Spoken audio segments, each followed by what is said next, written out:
Oh, Kevin Gallagher. No, that's fine, chief.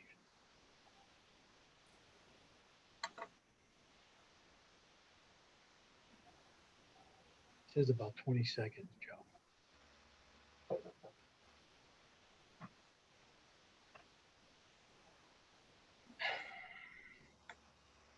All right, everyone, we are live on the live stream and cable. We're ready to go. Thank you. Okay, this is the Soil Conservation Commission opening the meeting at August 13, 2020 at 6:09 PM. Okay, can we have a motion to open? Make a motion to open. All in favor? Aye. Okay, motion passes. We're being audio and videotaped live. Okay, present would be Mark, Joe, Pat, Julie, and Kevin, and Bob Maderas. Okay, we're gonna go along with this discussion. Amendment to the soil removal permit for PJ Keating by selectmen known as Exhibit A, review of matters present. Did everybody see this? You can nod your head if I. Yes. Okay. All right. Okay, the second one is particular matter, PM, violation letter to PJ Keating dated August 3rd, 2020, review of matters presented. Has everybody seen that one? Nod your head. Okay, Mark? Yes. Okay, that one's all set. The third one would be dust issue violation letter to PJ Keating dated August 3rd, 2020, review of matters presented. Has everybody seen that one there? Yeah. Okay. Cease, You, Joe and Patrick as, well, I have one more. sorry. Okay, I got a cease and desist issue to PJ Keating dated August 10th, 2 to 12th, review of matters presented. Has everybody seen that one? Yeah. Okay. Okay, can we have a motion to accept them and keep it out on file? I'll make that motion. Second. All in favor? Aye. Motion Aye. passes. Okay, one more thing here. I'd like to make an appointment of inspectors for the Soil Conservation Commission. Joseph Correa, Health Agent, Patrick Hannon, Assistant Health Agent. Can we have a I'll motion? make that motion. Second. All in favor? Aye. Motion passes. Aye. Okay, now I'm gonna skip up to Pat. Inspection activities since July 1st, 2020, review of matters presented. Pat, are you there? I am here, yes. Okay, I'm leaving it up to you now. Give us some information. Okay, so I think you can see my screen. I've got part of Yes, the- I can see you perfectly, Pat. On July 1st, I started my employment with the Board of Health, and I started researching the permits for Keating at the quarry. I'll be right back. I did a lot of work on Google Earth and Mass GIS, all of it, for photos and pre-existing conditions, and this is what I came up with. The first slide, and I can use my cursor today. The first slide, all the green lines are to show you that these are wetland areas, resource areas, wooded swamps, marshes, open water, wetlands. And I just wanted everybody to be aware of just how many resource areas are around this quarry. Pat, one question. Can you, have you got some kind of a pointer to point it out what your, Yep. what your video here is? So this WS1 where I am here, this is a wooded swamp, and because it's one, it's a deciduous swamp. Yeah, that'll be up in the left-hand corner. Right hand side on my computer, right here. You see my cursor? Yeah, It'd be in the forest at the back by the power lines. yeah. And then all of these green lines, inside these green lines, these are resource areas. And the red areas, this is a wetlands change map put out by DEP. These are actually wetlands that were removed. without Okay. permits. Okay, Yep. and Unless I bring mine back. Hold on, Pat, for 1 second, okay? Sure. Mark is gonna, I think you can hear Mark if he talks. I could hear him, yeah. Okay. Can you hear me talking? Yeah, loud and Okay. clear. Okay, Joe says that you couldn't hear me, so, all right. Oh, we'll I just hear you, I hear you great. Okay, we're not used to doing these kind of conferences, so Okay, get with me a little bit. yep. So this is a screenshot of the DEP map. This is nothing that I've marked up or altered or anything in any way. This is right off of their website. So the next shot shows a marsh behind the PJ Keating repair shop at the entrance for L&S Concrete. And this was where some noise barriers were put in place, and the Conservation Commission issued an order for working in a wetland resource area. And that order wasn't ratified, and maybe because they didn't have enough information. I really didn't want to show these photographs prior to enforcement actions. We needed to kind of keep this close to the vest. So that situation may change, but this is a resource area. That's a pond right there. There are some mapped vernal pools over, potential vernal pools over here. And this was a wetland. It says human altered, meaning something was done there without permits, without permission. This is their application from 2007 for their NPDES, which is National Pollution. It's a National Pollution Discharge Elimination System. And the important part to look at is where my cursor is over here. These left side, kind of middle of the paper, these are basins that they have in their plan for doing the settling of the processed water, so that the solids and silt settle out. And when they discharge their water, it meets the discharge requirements for the Acushnet River and the limit set by EPA and Mass DEP.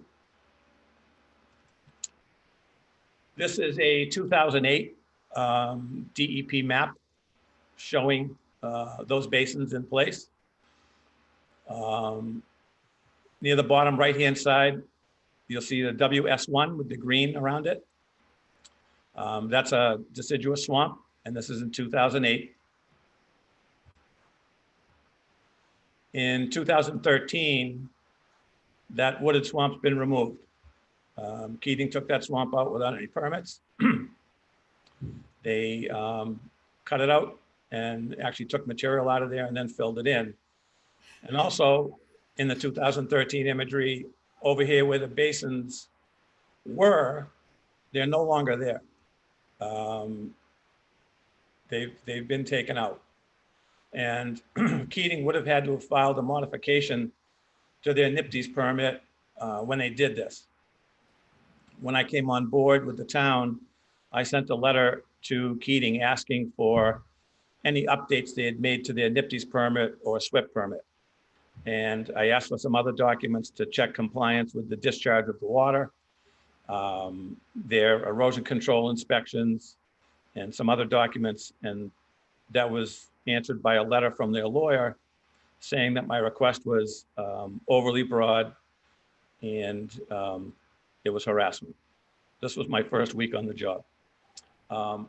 If you look to the back of the picture here by the green lines of the swamp and the forest, they started building basins back here in 2013. And they didn't get any permits to do it.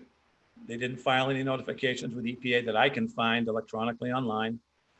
They've refused to give me any documents, so I can't verify whether they have anything. And you can see that it's pretty close to the line for the wooded swamp. And this is in 2013 and 14. The next slide is because their NPDES permit expired in 2007 and has been on an extension all this time. They did file the extension in time. So this is their 2020 NPDES application. And this is their site plan that they provided. And they show those basins that they use to treat the water before they discharge and use for their other processes to still be in the same place where they were removed from back in 2013. They're not there. They do show 2 small basins at the back by the forest, but that doesn't accurately depict what's going on there in 2020. This plan is dated 2012, and they really should have done an updated plan and accurately depicted what's out there. Pat, can I hold you just for a sec? Can you go back to the previous slide? Yep. So up on my computer, top right-hand corner, it says the 2020 NIPD's application, Yes, but this diagram is 8 years old, that's what they used in their application. Yes, a 2012 plan. plan for a 2020 application. Yes. Okay. And there's a reason for that, and we'll get there in a couple of seconds or minutes.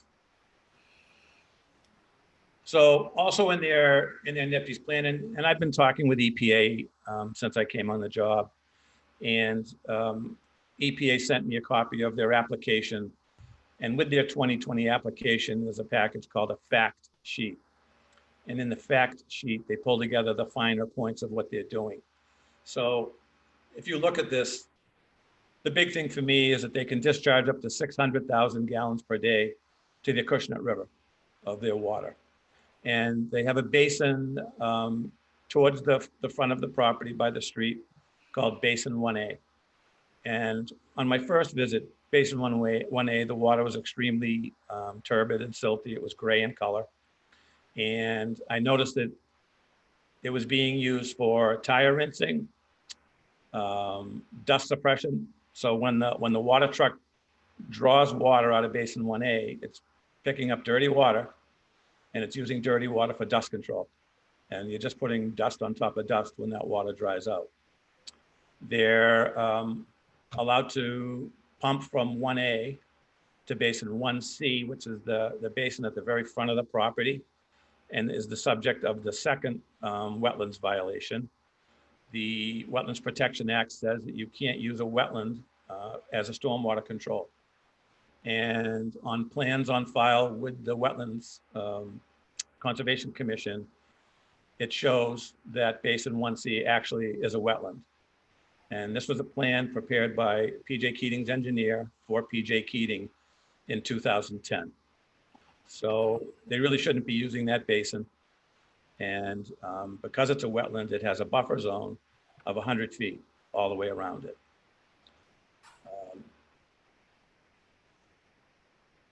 This is an ortho photo of that area of wooded swamp that they took out in the vicinity of the asphalt plant. And there's the basins back. This is from 2008. So the next photo shows you that it's gone. They just cleaned that area right out. No permits, no notice of intent, no nothing. The next shot shows that they're still not using these basins. Even though DEP marked them open water, there is no water. And in fact, the basins are gone, but there's a large complex of basins now in the back. And if you look at the green line for the wetlands delineation, all of this material here has been put in the buffer zone of the wetlands. No permits, no applications, no nothing. The blue line with the egrets or whatever they are is mapping by the Natural Heritage Endangered Species Program. And this is the line of priority habitat for endangered species. So not only is this a swamp, but it's also been mapped as priority habitat for, I believe, 3 endangered species. And if you look closely in here, you can see gray dirt. You can see gray dirt here. These slopes are eroding into the swamp area and into the priority habitat. And this priority habitat was mapped in 2009. This is a 2019 photo from Oliver GIS. This is another piece of wetland that was altered. This is over by their crushing operation. It's just here to show that they weren't afraid to alter wetlands and not apply for permits. And this is a 2019 photo. Pat, can I ask a question about the map that you're using? Can you go back one? Go ahead. So this is a Commonwealth of Massachusetts DEP map, Yes. and they filled in the red here as being human altered of a marsh, Or of for marshland. a fen. Yes. Do they take, so they obviously know about this if they're marking up the map. Yep. If they have the data that's been altered by human hands, does the imagery department not talk to the permit department to share this information so that the state would be aware that this has been filled in? That's a very good question. So DEP does wetland change maps. They try to do them every year, but sometimes they skip a year. They take their orthos and then they send them off to UMass. And there's a group at UMass that uses some type of photo zoom in inspection of these. They mark it up. They put it on a CD. They send it to DEP. And DEP sends it to the local conservation commission so that the local conservation commissions can take enforcement. Once the local conservation commission starts to take enforcement, if it's egregious enough, DEP joins in the enforcement action. Not all conservation commissions know about wetland change maps. I was a conservation commissioner for 3 years and was familiar with this system. So that's what brought me here. Okay, thank you. Yep. I can tell you that the wetlands change maps were not in the Acushnet Conservation Office. They didn't have them. And that's not necessarily their fault. Here's a good close-up of what used to be the wooded swamp. You can see they blasted it. They took a lot of rock out of there. This is a 2019 map. DEP is still saying it's a swamp. The people that interpret the orthos didn't pick up on this, and that's why it's not in red. It would be in red if the folks doing the interpretations picked up on that. This is what the area is being used for now. This is ground asphalt.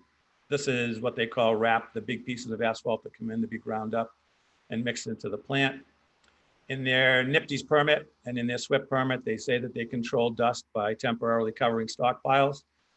This is the only pile I saw in the entire site last Saturday that has any type of temporary cover on it. And this looks like a posi shell that landfills would use. This is where their maps say those basins are that they're still using. Now, they may have filed an amendment, but according to EPA, they didn't even know that they had filed a 2020 SWIP. They in fact asked me to send it to them. So there's a big disconnect somewhere on these things. Then this just shows some other small wetlands change areas. They're not important for this discussion. So we had trouble getting on the property. I was successful in going there on July 8th for a prearranged site visit. And they took me around the front part of the property.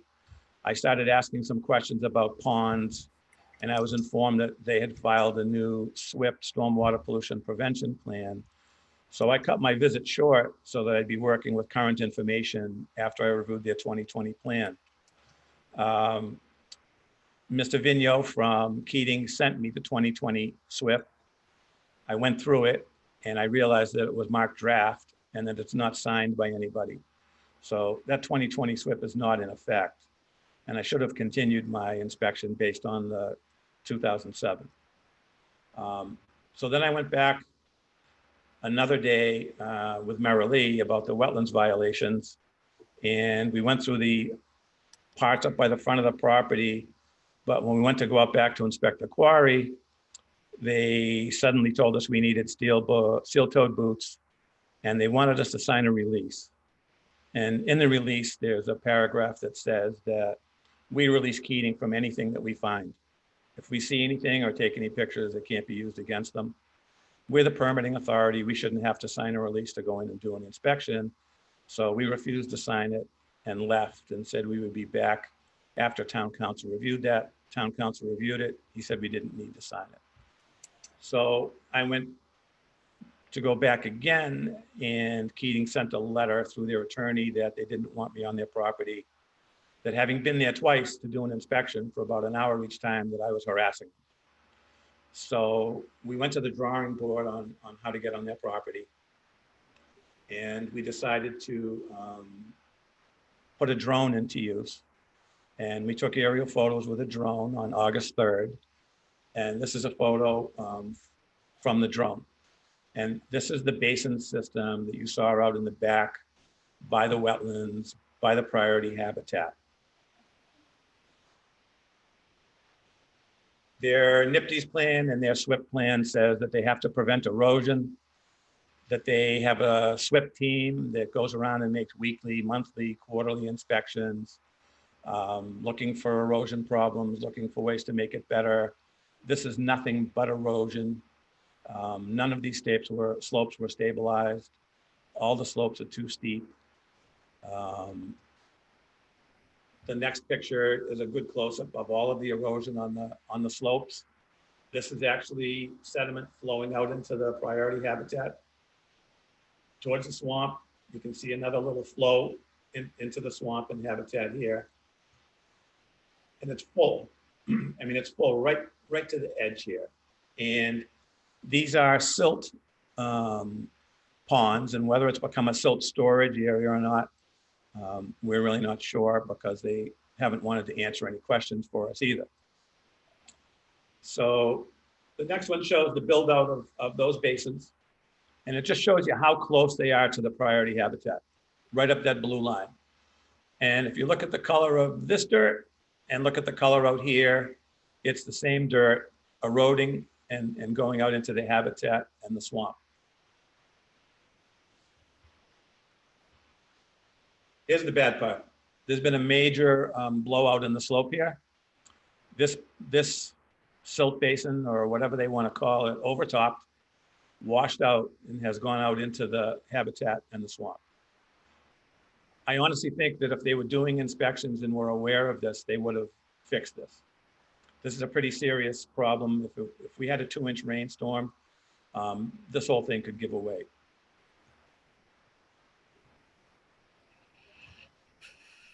So because that's in the buffer zone, I put here that the authority of the Conservation Commission is that they have to apply for a request for determination prior to conducting activities in the buffer zone. So before they put anything in the buffer zone, they needed to come before the Conservation Commission and get permission to do that.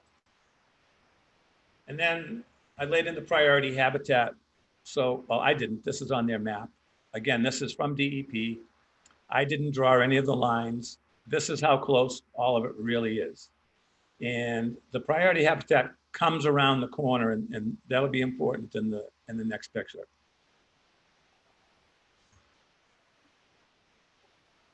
Here's, without the priority habitat, here's a blowout of silt going into the habitat in the swamp. That's why everything's gray here. All the vegetation's gray from dust. Dust is just blowing off of the tops of these piles. These piles are 30 to 40 feet up in the air. These are big piles. You don't get the depth from the drone shot, but you'll see the depth of it in another few slides. So again, this is how close they've built it. Everything needs to be 100 feet back. They're in violation of the Wetlands Protection Act there. There's a close-up of the blowout. That's not a small blowout. If you were really doing inspections, you wouldn't miss that. And you can see that there's erosion everywhere here. These slopes were basically almost a 1-to-1 slope, and they're shallowing out now because of erosion. This is supposed to be vegetated. This is supposed to be vegetated according to their NIPD's and SWIPs. That's what prevents wind-blown dust from impacting the neighborhoods. And this is just fine silt. This is just, blowing in the wind. Go ahead, Chief. Pat, could you just explain what a 1-to-1 slope is? It's basically straight up and down. It's you couldn't climb it. You'd fall right off the edge. And it takes a lot to stabilize a slope. Landfills are not allowed to have a slope steeper than 3 to 1. So it's a 3% slope. This is a 1% slope. It's there. And what is it supposed to be? 3 to 1. You should be able to walk up that slope. You should be able to plant grass on that. You should be able to loom it and seed it and not have any erosion problems. If it was too long, you would put some check dams in like a bench and bench it down, kind of like they're doing with the quarry. They've just, piled it up out there for lack of any place else to put it. Now, the really disturbing part is, you see these marks? These are kids riding bicycles on the silt. See the tire tracks? Someone's been riding a bicycle in there. And do you guys see it? No. No? Can you use your cursor? Yeah. You see my cursor? You No. see that? You don't see my cursor? Do you see it now? You can't see my cursor? There we go. Here it comes. All right, so it's kind of white. Maybe it's hard for you to see. If you went from here just over to 3 o'clock, you'll see some tire tracks. It's a little skinny groove. Gotcha. Those are, and they're further up, maybe about 2 o'clock, 1 o'clock. But there's tire tracks here. We were told, Yeah, here. one of the people that went on the visit on Saturday has been told by some that deer are going up here when it's wet and they're getting trapped in the silt, and coyotes are coming by and having them for lunch. So if a deer could get stuck, somebody's kids could get stuck.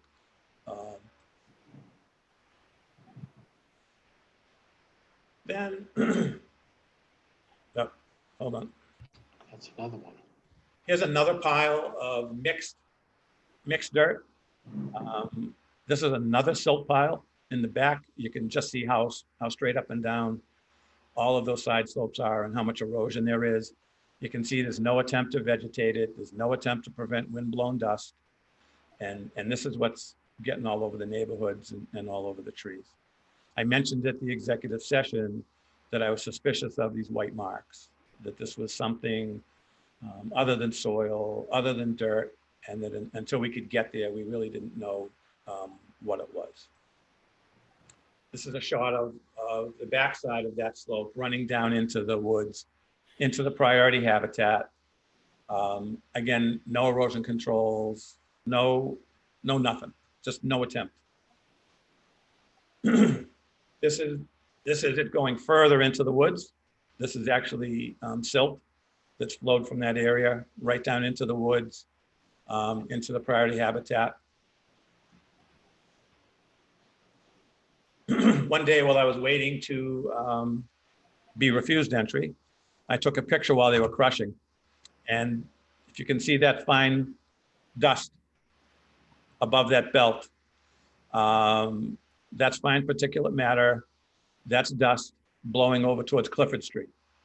That's where the neighborhood is over there.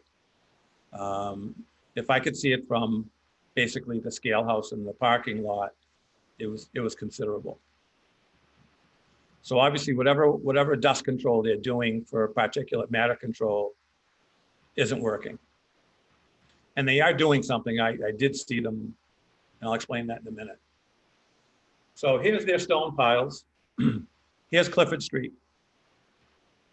And I've been to this house. There's been a major dust complaint from the woman who lives here. She's been, her words, she's been impacted by the dust and by these operations. She's now having to use supplied oxygen at night when she goes to sleep. She complained of dust getting inside her windows, inside her pool, inside her car. I went to her house and she's absolutely right. Now, all of Keating's operations for their crushing and stone piling has been pushed up against this neighborhood. Nothing is back in the quarry. Everything is as close to the front of the property as possible. None of these piles are supposed to be bigger than 30,000 tons. These piles are way bigger than 30,000 tons. Some of these piles are taller than the tree line. All of these piles are supposed to be wet. They're supposed to be a water cannon. And this is by their NIPTES permit, they state they're using one, but also in Exhibit A of the special conditions of the soil board, they're required to have water cannons or misters running on these piles to prevent fugitive dust from going over to this neighborhood. They're not doing it. And that's why these people are being impacted. But some of these piles are in the wrong place. They really shouldn't be here. And they're definitely out of compliance with the size of the stockpiles.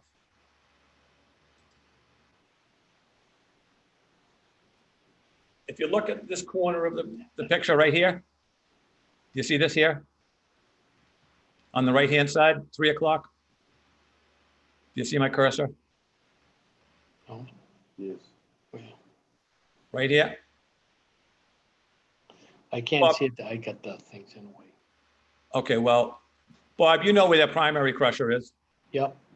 So this is their primary crusher area here. They say that they're using a water cannon to spray the rock before it goes into the primary crusher. They say they have dust control on all of their conveyors, but if you look at these trees, they're just gray with dust. They're loaded. And that's just a visual proof that whatever their dust control method is, it's not working. And according to their particulate matter control plan, they have to control this dust, and they're not doing it. These roads are supposed to be wet. There's supposed to be sprinklers running over here. I've never, we didn't see any sprinklers here. This has been wetted by the water truck. That's why it's a different color. Yep. And if you see some of the stone is dark, it's because they wash the stone with water as it's coming through. And it eventually dries out and looks like this. And that's the reason for the water cannons or misters.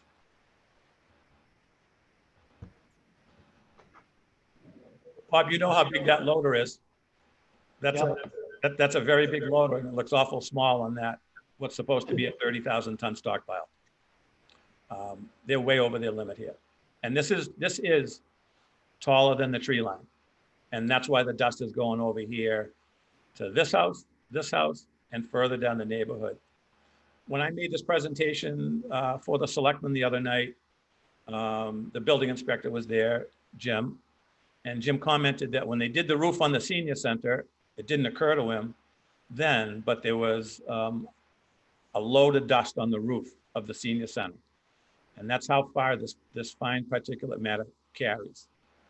So everything here, when the wind blows in this direction, impacts all of these people over in this neighborhood. So this is the house I went to, right here. And there is, hold on, let me go back 1 second. There is the inside of her windowsill. And this is after 2 days. This is what she cleans out of her windowsill every 2 days. And this is stone dust. That's exactly what it is. I pushed that pile up with my finger. And that's absolutely shows that they're not able to control the dust under their current particulate matter control plan. This is the windshield wiper well on the same person's car. You can see all of the fine dust here. You can see the dust all over the hood. You can see the dust on the windshields. That's how far this dust is carrying over to Clifford Street. This shows you the little specks of dust on our windshield. Not as big a deal, but it's proof that it's getting there. This is a better shot of the primary. Let me go back one. This is a better shot of the primary crusher. And if you follow this conveyor, you can see the dust going right up over the tops of the trees. Whatever they're doing for dust control or particulate matter control on this conveyor does not work. And whatever they're doing here to control their particulate matter and dust doesn't work. This is the dust bowl over here. They say in their plans that they have a policy and procedure in place to make sure that trucks don't leave uncovered. My first day there, maybe the first hour, here's a truck leaving uncovered. And if you followed him, you'd see the dust blowing off the 3/4 inch stone that he had in his truck. So Patrick, can I ask you about that? Sure. To be fair, whose responsibility is it to make sure that that's covered? The driver, the owner of the truck, or the management of Keating? The driver of the truck absolutely should know. But Keating specifically put in their plan that they have a plan that they implemented to prevent this from happening. And this isn't the only truck that I've seen leave without a cover on it. So they're not implementing their plan.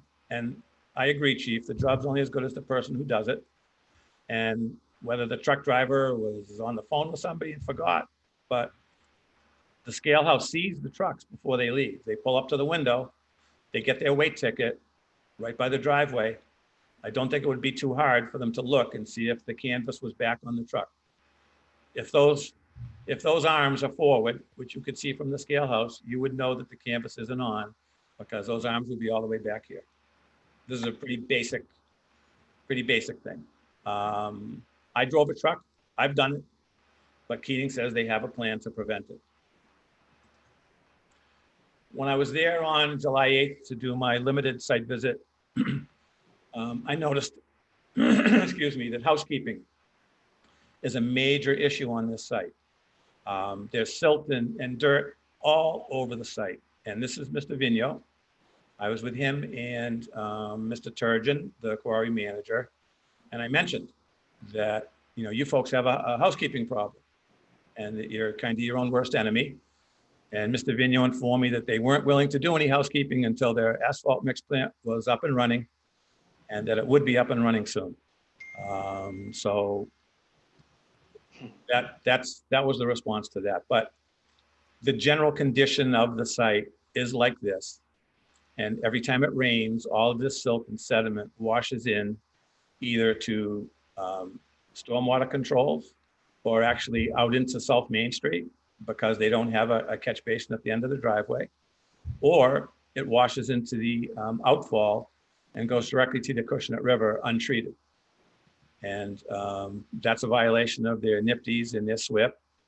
And these are things that if their SWIP team was really having meetings and really doing site inspections, this wouldn't be occurring. The sweeper is supposed to be a vacuum sweeper and capable of picking up all of the dust that it's sweeping. If you look behind the sweeper, there's a cloud of dust left behind the sweeper. The next picture is when he came by me where I was parked. He's making more dust than he's picking up. And that's what one of their violations is. It is a violation of the Clean Air Act to operate a sweeper that causes dust nuisance. The sweepers have been designed for particulate matter now that actually have a shroud that goes around the broom to keep that particulate matter under the sweeper and brought up by the vacuum. And it's called a PM10, which is 10 micron dust. And this sweeper is not effective for this particular application. And it's a violation of their Exhibit A special permit and their NIPDs and SWIP and Clean Water Act. The water that goes into their basin before discharge supposedly has been settled out and doesn't have any solids in it and doesn't have silt, won't cause any impacts to the stream going out to the Acushnet River or the Acushnet River. This is the path from their basin. Their basin is over at 3 o'clock to the right of the picture, and going down this way, it goes out to the Acushnet River. And you can see all of the silt that's all over this rock that they've been discharging. And it just shows that they're exceeding their discharge limit when they discharge from basin 1C. And I'll show you 1C in a minute. So 1C goes to an outfall to the unnamed tributary. An unnamed tributary, by definition in the Wetlands Protection Act, is a stream. So it goes out the stream into the salt marsh. And this picture is a picture of silt that's gotten onto the dune grass at high tide. That's how that got picked up there. The EPA is doing a project back there, removing PCBs from New Bedford Harbor. I got permission from the EPA contractor to access this property. And the EPA contractor himself told me that they've been digging up discharge from the quarry, silt, stone dust. And I'll show you a picture of that in a minute. Also, Marilee from Conservation came here with me another day. We got permission to bring her out there. She took pictures, and this is the wetlands violation that was ratified by the commission coming from Basin 1C out to the marsh to the Acushnet River. This is another part of the salt marsh. There's lots of little ins and outs and byways, and it doesn't show very good on my screen, but on another computer, it's silver, just like the stone dust discharge. This is an Oliver GIS state map. This is all silt. This is all silt built up from the discharge at the mouth of the, this is the, I guess you would call it the confluence of the river and the stream. And this is what the EPA contractor told us that they dredged out, and that there was a lot of it. And if you look here around the corner, the silt is following the tidal influence and hugging the shoreline there, but that's all gray silt.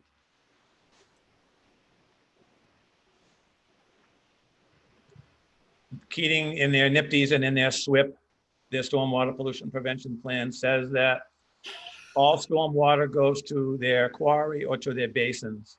This is the driveway at LNS. This is the next stop to South Main Street. And this is dirty, turbid water from a rainstorm, from poor housekeeping back on the site, washing out to South Main Street. And that's why you're getting so much dust when people drive by. The street sweeper can't pick this up. They don't have the right application for a sweeper. This is a violation. Stormwater is leaving the site. When I spoke with EPA told me they asked them 4 years ago to install a drain at the end of the driveway, just like the town's been asking them to do. And just like the town put as a condition in their Exhibit A, was that they had to install drains at the South Main Street exits. And they haven't done it. And they're impacting dust and causing a dust nuisance out of the street. This is the dust from a truck pulling into LNS. And this just blows across the street. You can see the track out. This is dust tracking out here. It's a violation of the Clean Air Act. It's a violation of their particulate matter control plan. And it's a violation of their stormwater pollution prevention plan. In their parking lot, they directed some wash-off water from when they use their water truck to send water down this channel here. They installed a catch basin, but the catch basin's not catching it. This is silt all around it. And the silt is running down here, and it's actually going to the outfall to the Acushnet River untreated. And this water needs to be treated, can't be silty, can't be dirty, and can't cause pollution. And they're not doing that properly either. This is the foliage along the other side of South Main Street going towards the senior center. This is the dust and fine particulate that's just blowing up from the cars driving by and getting all over the leaves. It may not seem like a big thing, but this is respirable dust. This gets into your lungs. You don't just wipe this off your face. And this needs to be controlled in accordance with their federal, state, and local permits. This is another failure of their particulate matter control plan. At the end of that swale I was showing you from that storm drain, the storm water came down, and it actually came down so fast, it eroded this area. And right here is the pipe to the tributary going out to the Acushnet River. They definitely had untreated storm water going down here. when Merrily gave them the cease and desist to work in this area, and that they were discharging water here and other places, they tried to fix this before the Conservation Commission could come out and see it. And that's a violation of the Wetlands Protection Act in itself. And you can't try and cover up a violation before the Conservation Commissioners themselves get to see what the agent saw.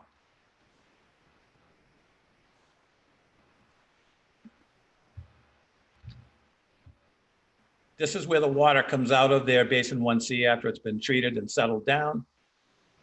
Comes over this rock. You can see the silt. You can see the silt here. You can see the silt on the sides.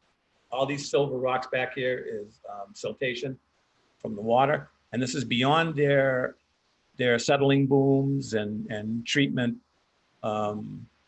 scheme. So it's obvious that water that really doesn't meet the discharge requirements is getting out to the Acushnet River. This is a picture of Basin 1A, and this is the basin that pumps up to Basin 1C, and I'll show you 1C in a minute. When I first visited the site, this was gray. It was milky gray, and this is a treatment plant called a clarifier. And they told me that they weren't using the clarifier anymore, that their new SWIP said they weren't required to use it. And I was over here, right at this vantage point looking over. And that's when I canceled my visit and said I would look at the new SWIP. But this is an aerial photo from the drone.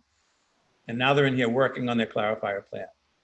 I have a feeling that they're trying to get the clarifier plant back online because we've realized that they're supposed to use it, but they're not.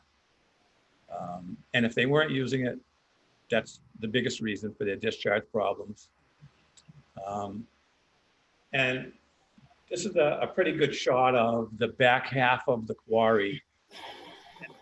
All of this open area, without any vegetation, without any means of dust control, just lends itself to more problems with particulate matter blowing across with whichever the way the wind is blowing. If it blows over to my left, to the left side of the picture, it's going over towards Wing Lane and those neighborhoods. And if it goes this way, it's going over to Clifford Street and whoever's right back here. This is where the basins used to be that were removed in 2013. They must have wanted to take rock out of here. But as the story goes, it turned out to be brownstone, and it's of no use to them for asphalt. It's too soft. This is where the asphalt plant was. And I show you this picture because all of the soil in here is dark. And when we got on the ground, this is a drone shot, but when we got on the ground, it seems like it's been impacted by asphalt or oil or something, but it's not virgin ground.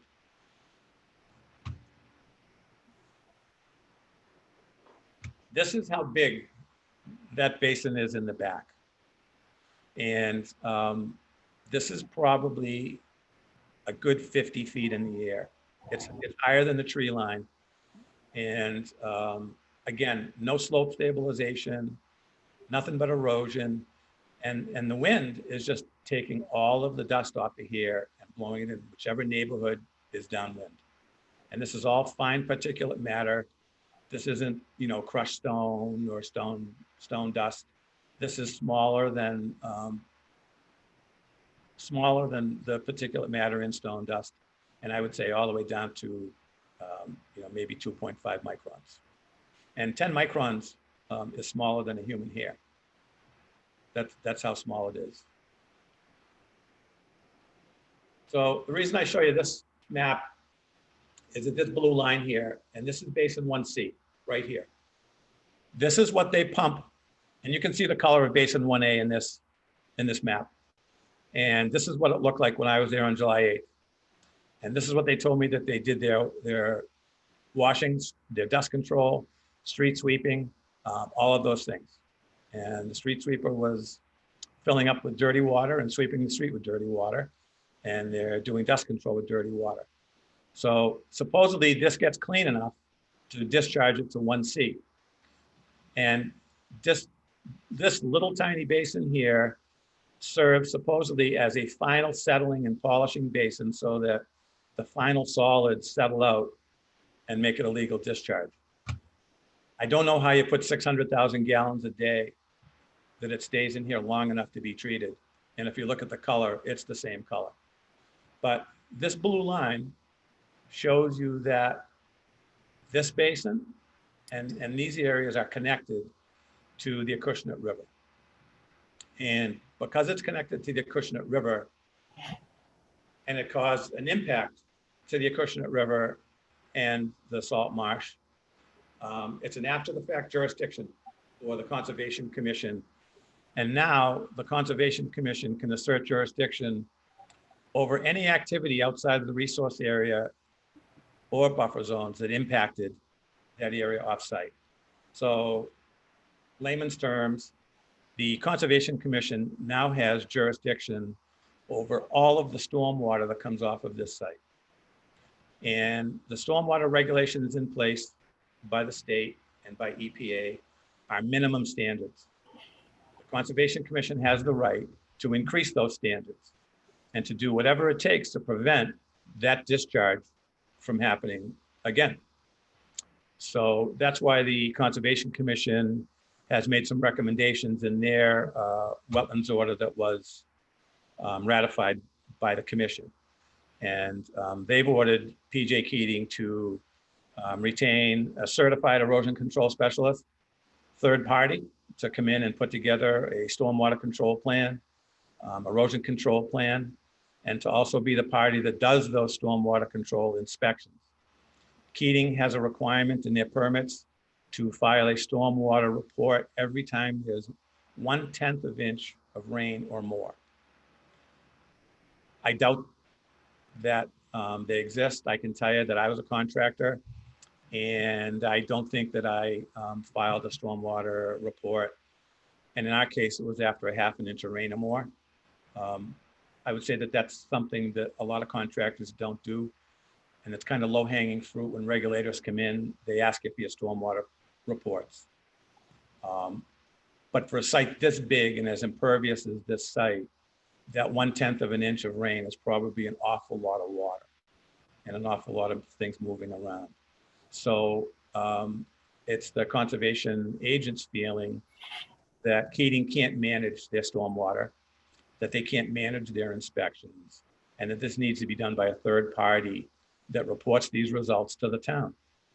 And they report them to the town within 72 hours of the event.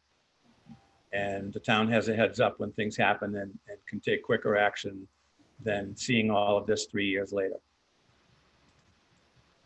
So I'm not going to bore you with this, but this is part of their SWIP plan that says if anything changes, they'll amend their plan within 14 days. And those include changes in design, construction, operation, or maintenance.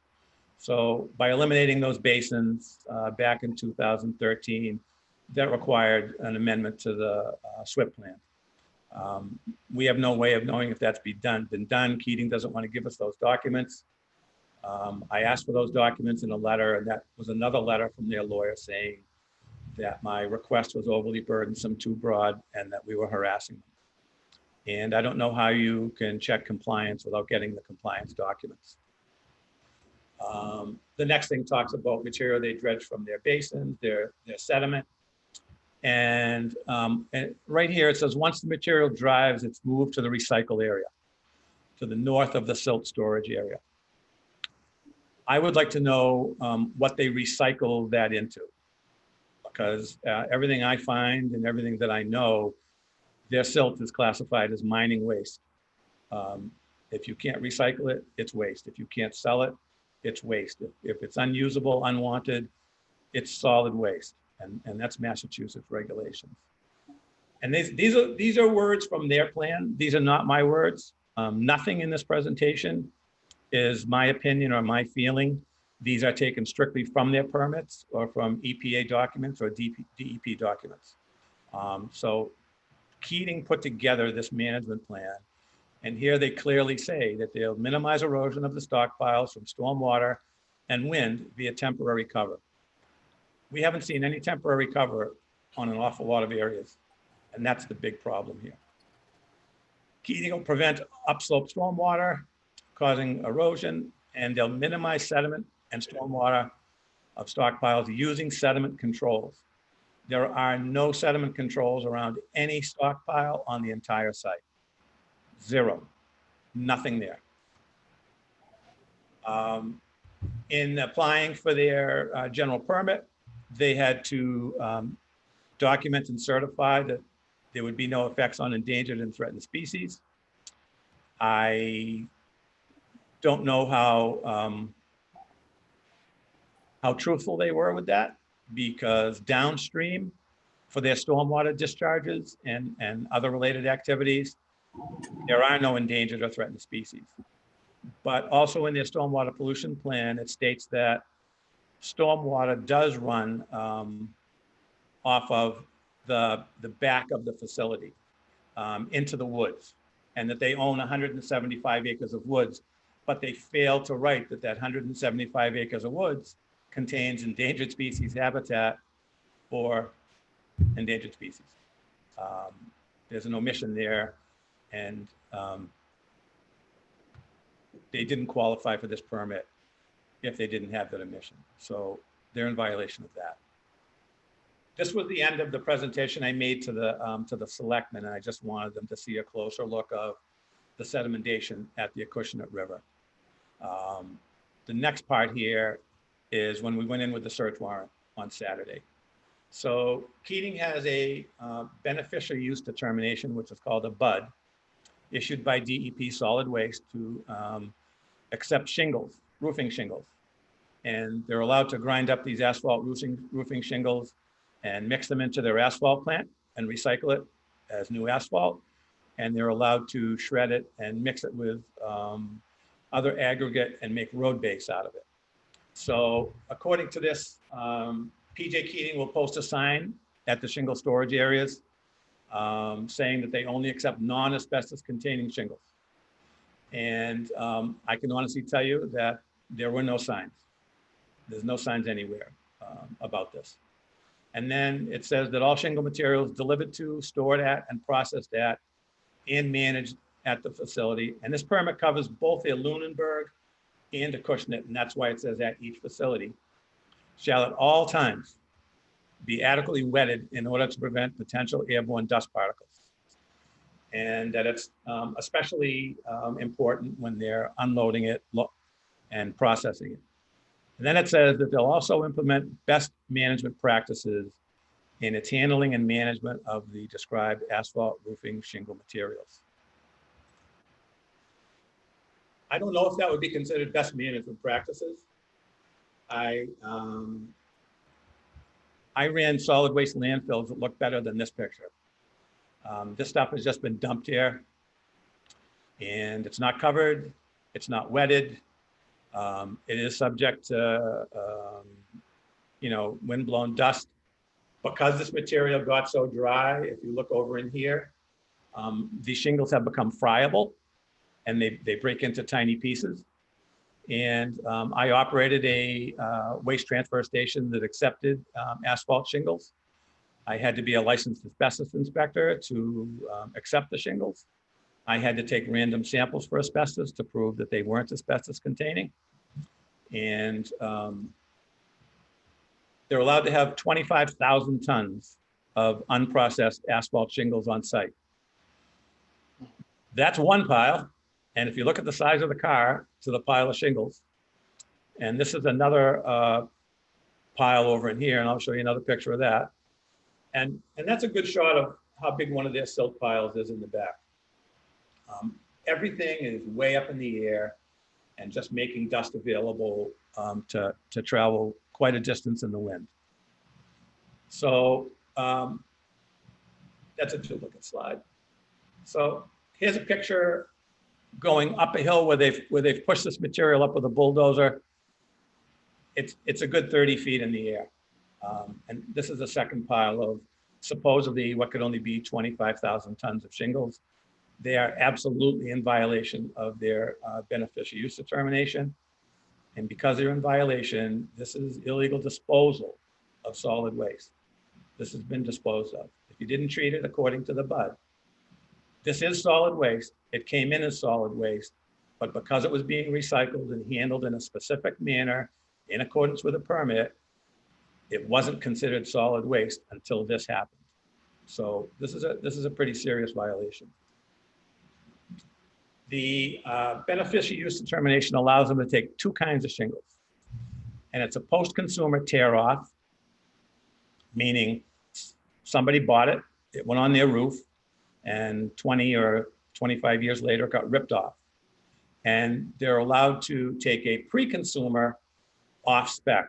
So from the shingle factory, something that didn't go right in the manufacturing process, they're allowed to take it. And this talks about the maximum amounts, the 25,000 tons and 100,000 tons for both places. Here's some more of their best management practices on storing these shingles. And if you look, these are mostly post-consumer shingles. That's why there's paper from the bundles. When the roofer broke open the new bundles, they threw the trash in the dumpster with the old shingles. These are not pre-consumer out-of-spec shingles. So DEP said that asbestos testing of the shingle material, that anything they accept shall not contain any asbestos. And since the pre-consumer off-spec shingles, off-spec, don't contain any asbestos, they don't need to be tested. But they do say that, however, since post-consumer takeoff shingles, used shingles, have the potential to contain asbestos, all such post-consumer takeoff shingle material that is delivered to PJK shall either be tested by the generator prior to bring it there, so that the delivery is accompanied by the analytical documentation and demonstrating that the shingles don't contain any asbestos, or PJ Keating will themselves conduct the appropriate testing of the post-consumer takeoff shingles for the presence of asbestos. We don't have any proof that that's happened. We've been denied the documents. We'll have to wait and see. We've asked for them in the Board of Health cease and desist order. We've ordered them to give us this within 7 days. We'll see if we get it. And then on the bud, and this is DEP's language, the storage of the shingles. It says all the material delivered to and accepted by is processed at each one of their facilities, that it's stored in dedicated stockpile areas. It's not at this particular site. It's not in dedicated stockpile areas. And according to the submitted information, each shingle stockpile at PJK is located several thousand feet into the site from each facility's main access road, as well as several thousand feet away from each site's property line. So they're saying that these shingle piles are several thousand feet away from other people's property lines, and that that's part of their safety plan. And they say that there's a plan for the stockpile areas. We have not been able to obtain that yet. So I went on Mass GIS and I took a stockpile of shingles and I put the ruler out to a house at Wing Lane, and it's 560 feet from their house. That's a far cry from the over 2,000 feet that they certified to DEP that these materials would be. So these materials are uncovered, unwatered, unmanaged, 560 feet from an abutting residence, from their property line. And if you went to their house, it's not even 1,000 feet. And I honestly don't think that they could get 2,000 feet to their property line anywhere in the quarry if they were to stockpile shingles. So that needs to be revisited by DEP and possibly by the Board of Health. Just did this slide to show you a form of slope stabilization and the steepness of a slope, Chief. You should be able to stand on that slope and walk down that slope. This is like a geotechnical blanket, and it uses soil nails to hold it in place. This is a inspection photo of those white areas in the dirt we saw at the executive session. And it turns out that this is concrete washout that's been dumped up on top of this soil pile. And it's all over the place. And it runs down and runs into the woods. This is from EPA's concrete washout policy. And it says clearly that concrete wash water is a slurry containing toxic metals. It's also caustic. And I think you remember at the executive session, I thought that it might be something caustic because of the color. It's corrosive. It has a pH near 12. And in comparison, Drano drain cleaner is 13.5. So that's pretty high. From the EPA, same policy, containment and disposal of contaminated wastewater show high amounts of hexavalent chrome in concrete wash water. And hexavalent chrome has been known to cause cancer, and the use of concrete washout containers significantly decreases the risk of environmental contamination. There is a state-of-the-art concrete washout system right next door at L&S. I saw it, I inspected it, and it absolutely does the job. But Keating decided not to use it and instead broke these regulations and dumped it on the ground and let it run into the woods. So Pat, before you go any further, how have you confirmed that that's concrete washout? I physically saw it. I stood there and I know what concrete washout looks like. I've been in the business. Is there any kind of test that can be done just for Yes. confirmation? Yes, and in the Board of Health order, they've been ordered to hire a licensed site professional to come onto the site and assess the chemical makeup of the soils in these stockpiles, as well as any possible pH or hexavalent chrome. And I added available chrome. It's a DEP has been concerned about chromium for probably the last 8 years, and hexavalent chrome hasn't been the best test. So now they've gone to available chromium. And that testing absolutely should be done anywhere that they dumped this or anywhere that it went to. Thank you. This is more, unmanaged, uncovered side slopes, more erosion, more stormwater problems, more dust. Here's the silt pile, the second silt pile that's right in back of where the concrete washout was dumped. There's just no attempt to manage these piles, Chief. Absolutely none. Just throw it there and forget about it. And that's the end of that.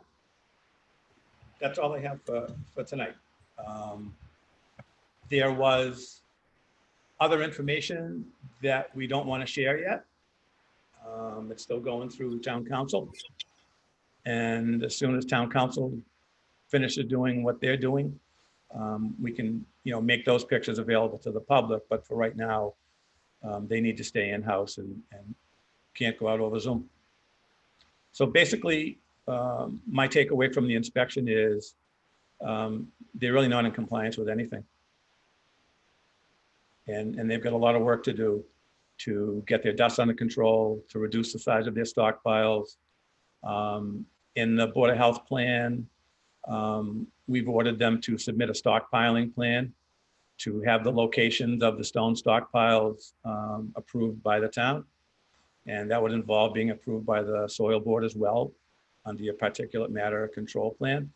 But these piles need to be moved away from the neighborhoods, or they need to buy the necessary water cannons, misters, whatever devices they're going to use to keep these piles wet, even after the quarries closed, so that the neighborhoods don't wind up with dust on their windowsills and people on supplied oxygen. The other thing that we put in the Board of Health order is a dust monitoring setup, that there would be some dust monitoring equipment set up in a perimeter around the quarry. And it actually works real time. It works through the cloud. They're set to the allowable limits for PM10 down to PM 1.5. They also detect diesel particulate. They detect volatile organic compounds, and they measure sound. And if there's an exceedance of what's said in those devices, it reports it automatically over the cloud to the Board of Health and to PJ Keating. And it's not a he said, she said. This is real technology. It doesn't cost $1 million. And it's something that I think, having been in this business for a long time, takes away the phone call if I had dust at my house when I didn't, and backs up the person who had dust at their house when they did. And this, again, goes to third parties, not through PJ Keating. As I brought up at the executive session, PJ Keating is self-testing, self-reporting, self-inspecting. That needs to end. Everything needs to be done by third parties. There's been enough exceedances of all of your special permits and all of your requirements to revamp that and insert third parties. Just like the Conservation Commission, they want a wetland scientist to come in and evaluate all of the wetlands around the whole site. They want all of the impacts of the wetlands evaluated by that wetland scientist. They want the erosion control specialist. They want a stormwater specialist. And all those reports come to the town. That's a third party, not Keating. And then there need to be some adjustments to the Exhibit A. They have requirements in there, but they don't say when. There's no particular time to install the drain. There's no particular time to purchase that street sweeper that doesn't cause dust. And some people in town felt that because it was issued with the permit, it should have commenced with the issuance of the permit. But my experience with this is you need to give them some time to comply. So if you give them 30 days when you issue the permit, but now that they can't comply with their own plan, I think it's time that the town works with them to come up with a plan that works for the town, not for Keating. This needs to work for the residents and the people that are affected by all of these activities. So we have the ability, we have the knowledge in-house, and this would put the end to, I mean, I went into the files, I'm reading dust complaints going back to 1999. And this has been going on a really long time. And because of all of these exceedances and all of these violations, the town now, I feel, has a right to assert their ability to have stricter regulations than the state's minimum regulations. So that's where we're at. Well, thank you, Pat. I guess you gave a real good showing of what was going on. Is there any other questions to be asked, Pat, while he's still on the air? If not, we'll have a motion to adjourn. Chief Gallagher, No, I'm good, Mr. Chairman. Thank you. Julie, I'm good as well. Thank you. yep, Mark, Well said. Everything's in production. Joe Correa. Any comments? Okay, can we, No, good.